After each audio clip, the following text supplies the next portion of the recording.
Hi everyone. ಈ ವಿಡಿಯೋದಲ್ಲಿ ನಾನು without oven without much ingredients healthy version chocolate cake ಹೇಗೆ ಮಾಡೋದು ಅಂತ ಹೇಳ್ಕೊಡ್ತೀನಿ.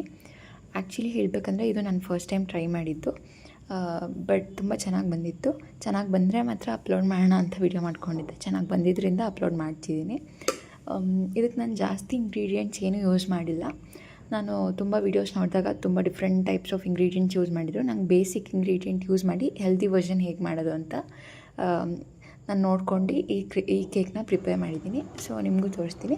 ಏನಿಲ್ಲ, ಇದಕ್ಕೆ ಡಾರ್ಕ್ ಚಾಕ್ಲೇಟ್ ಬೇಕು. ಅಮೂಲ್ ಡಾರ್ಕ್ ಚಾಕ್ಲೇಟ್ ನಾನು ಪ್ರಿಫರ್ ಮಾಡ್ತೀನಿ. ನೀವು ಒಂದು 4-5 ಪೀಸಸ್ ತೊಗೊಂಡ್ರೆ ಸಾಕು. ತೊಗೊಂಡು ಈ ಥರ ಬಿಸಿನೀರು ಮೇಲೆ ಇಟ್ಕೊಂಡು ಗ್ಲಾಸ್ ಆರ್ ಸ್ಟೀಲ್ ಬೌಲಲ್ಲಿ ಚಾಕ್ಲೇಟ್ ಮೆಲ್ಟ್ ಮಾಡ್ಕೊಳ್ಳಿ. ಮೆಲ್ಟ್ ಮಾಡ್ಕೊಂಡ್ಮೇಲಿಂದ ನೀವು ಚಾಕ್ಲೇಟ್ ಇಲ್ಲ ಅಂದರೆ ಕೋಕೋ ಪೌಡರ್ ಆದರೂ ಯೂಸ್ ಮಾಡಿ ಈ ಥರ ಬಟರ್ ಹಾಕ್ಬಿಟ್ಟು ಮೆಲ್ಟ್ ಮಾಡ್ಕೊಬೋದು. ಈ ಥರ ಮೆಲ್ಟ್ ಮಾಡ್ಕೊಂಡ್ಮೇಲೆ ನಾನು ಒಂದು ಸ್ಮಾಲ್ ವರ್ಷನ್ ಆಫ್ ಕೇಕ್ ಮಾಡ್ತಿರೋದ್ರಿಂದ 1 ಬೌಲಷ್ಟು ವೀಟ್ ಫ್ಲೋರ್ ತೊಗೊಂಡಿದ್ದೀನಿ. ಆ್ಯಂಡ್ ಅದಕ್ಕೆ ಸ್ವಲ್ಪ ಸೋಡಾ ಮತ್ತು ಸ್ವಲ್ಪ ಸಾಲ್ಟು. ಆ್ಯಂಡ್ 1 ಬೌಲ್ ವೀಟಿಗೆ ನಾನು 3/4 ಬೌಲ್ ಶುಗರ್ ತೊಗೊಂಡೆ. ಬಟ್ ಅದು ಸ್ವಲ್ಪ ಸ್ವೀಟ್ನೆಸ್ ಕಮ್ಮಿ ಇತ್ತು, ಚಾಕ್ಲೇಟ್ ಬಿಟ್ಟರ್ ಇದ್ದಿದ್ದರಿಂದ. ಸೊ ನಿಮಗೆ ಸ್ವೀಟ್ ಜಾಸ್ತಿ ಇಷ್ಟ ಅಂದರೆ 1 ಬೌಲ್ ಆಫ್ ಶುಗರ್ನೇ ತೊಗೊಳ್ಳಿ 1 ಬೌಲ್ ಆಫ್ ವೀಟಿಗೆ. ಆ್ಯಂಡ್ ನಾನು ಶುಗರ್ನ ಚಾಕ್ಲೇಟ್ಗೆ ಹಾಕ್ಬಿಟ್ಟು ಮೆಲ್ಟ್ ಮಾಡ್ಕೊತಿದ್ದೀನಿ. ನಿಮಗೆ ಬೇಗ ಆಗಬೇಕು ಅಂದರೆ ಪೌಡರ್ ಆಗಿರೋವಂಥ ಶುಗರ್ನ ಮಿಕ್ಸ್ ಮಾಡ್ಕೊಂಡು ಮೆಲ್ಟ್ ಮಾಡ್ಕೊಳ್ಳಿ. ಈ ರೀತಿ ಕಂಟಿನ್ಯೂಸ್ ಆಗಿ ಸ್ಟೀರ್ ಮಾಡ್ಕೊಂಡು ಇದಕ್ಕೆ ನಾನು ಸ್ಪಾಂಜಿಯಾಗಿ ಬರಲಿ ಕೇಕ್ ಅಂದ್ಬಿಟ್ಟು ಎಗ್ ಯೂಸ್ ಮಾಡಿದ್ದೀನಿ. ಆ್ಯಂಡ್ ಇಲ್ಲಿ ನಾನು ಡಿಕಾಕ್ಷನ್ ಯೂಸ್ ಮಾಡ್ತಿದ್ದೀನಿ. ಕಾಫಿ ಟ್ವಿಸ್ಟ್ ಕೊಟ್ಟರೆ ಚೆನ್ನಾಗಿರುತ್ತೆ ಡಾರ್ಕ್ ಚಾಕ್ಲೇಟ್ ಕೇಕ್ಗೆ ಅಂತ. ನಿಮ್ಮ ಹತ್ರ ಕಾಫಿ ಡಿಕಾಕ್ಷನ್ ಇಲ್ಲಾಂದರೆ ಇನ್ಸ್ಟಂಟ್ ಕಾಫಿ ಪೌಡರ್ ಯೂಸ್ ಮಾಡ್ಬೋದು. ಇಲ್ಲಾಂದರೆ ನಿಮ್ಗೆ ಇಷ್ಟ ಇಲ್ಲಾಂದರೆ ಇದು ಕಂಪ್ಲೀಟ್ಲಿ ಆಪ್ಷನಲ್. ನಾನು ಜಸ್ಟ್ ಇನ್ಕ್ಲೂಡ್ ಮಾಡಿದ್ದೀನಿ. ಆ್ಯಂಡ್ ಸ್ಪಾಂಜಿ ಟೆಕ್ಸ್ಚರ್ ಬರಲಿ ಅಂದ್ಬಿಟ್ಟು 1 ಎಗ್ ಇನ್ಕ್ಲೂಡ್ ಮಾಡಿದ್ದೀನಿ.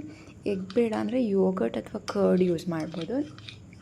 ಆ್ಯಂಡ್ ಈ ಥರ ನೀಟಾಗಿ ಚಾಕ್ಲೇಟ್ ಮಿಕ್ಸ್ಚರ್ ಜೊತೆ ಕಂಬೈನ್ ಆಗೋ ಥರ ಮಿಕ್ಸ್ ಮಾಡ್ಕೊಳ್ಳಿ. ಇದು ಮಿಕ್ಸ್ ಆದಮೇಲಿಂದ ನಾನು 2 ಟೇಬಲ್ ಸ್ಪೂನ್ ಆಫ್ ಸನ್ಫ್ಲವರ್ ಆಯಿಲ್ನ ಯೂಸ್ ಮಾಡಿದ್ದೀನಿ. ಸನ್ಫ್ಲವರ್ ಆಯಿಲ್ ಹಾಕಿ ನೀಟಾಗಿ ಮಿಕ್ಸ್ ಮಾಡ್ಕೊಂಡ್ಮೇಲೆ ಡ್ರೈ ಮಿಕ್ಸ್ಚರ್ ಏನಿದೆ ಅದಕ್ಕೆ ಚಾಕ್ಲೇಟ್ ಮಿಕ್ಸ್ಚರ್ ಇರೋದನ್ನ ಹಾಕಿ ಮಿಕ್ಸ್ ಮಾಡ್ಕೊಳ್ಳಿ. ಆ್ಯಂಡ್ ಅದಕ್ಕೆ ನಾವು 1 ಬೌಲಷ್ಟು ವೀಟ್ ಫ್ಲೋರ್ ಯೂಸ್ ಮಾಡೋದ್ರಿಂದ 1 ಬೌಲ್ ಆಫ್ ಮಿಲ್ಕ್ ಬೇಕು. ಮಧ್ಯದಲ್ಲಿ ಒಂದು ಸ್ವಲ್ಪ ಜಾಸ್ತಿ ಸ್ಮೂತ್ ಆಯಿತು ಅಂದರೆ ಇನ್ನೊಂದು ಸ್ವಲ್ಪ ವೀಟ್ ಫ್ಲೋರ್ ಆ್ಯಡ್ ಮಾಡಿಕೊಂಡ್ರೆ ಏನಾಗಲ್ಲ. ಬಟ್ ಟೋಟಲಿ ಈ ಥರ ಕನ್ಸಿಸ್ಟೆನ್ಸಿಗೆ ಬರಬೇಕು. ಆ್ಯಂಡ್ ಒಂದು ಕೇಕ್ ಬೇಕ್ ಮಾಡೋದಕ್ಕೆ ಒಂದು ಟಿನ್ ಥರದ್ದು ಗಟ್ಟಿ ಸ್ಟೀಲ್ ಪಾತ್ರೆ ಏನಾದರೂ ತೊಗೊಳ್ಳಿ. ಅದಕ್ಕೆ ಬೇಸಲ್ಲಿ ಆಯಿಲ್ನ ಹಾಕಿ ನೀಟಾಗಿ ಎದ್ದು ಬರಲಿ ಅಂತ.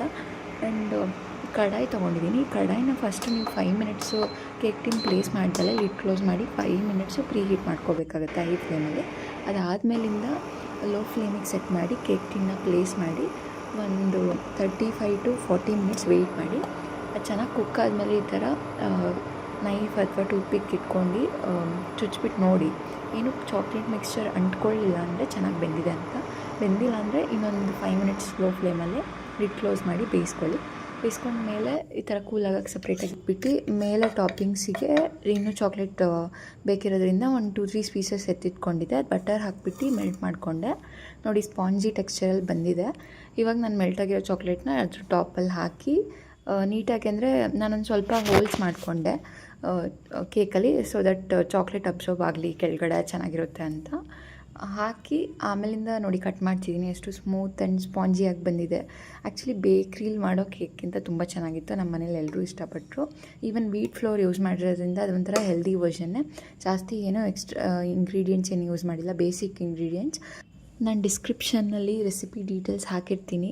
ಟ್ರೈ ಮಾಡಿ, ಹೇಗೆ ಬಂತು ಅಂತ ಕಮೆಂಟ್ ಮಾಡಿ. ಈ ವಿಡಿಯೋ ಇಷ್ಟ ಆಗಿದ್ರೆ please like, share and subscribe. Thank you so much for watching this video.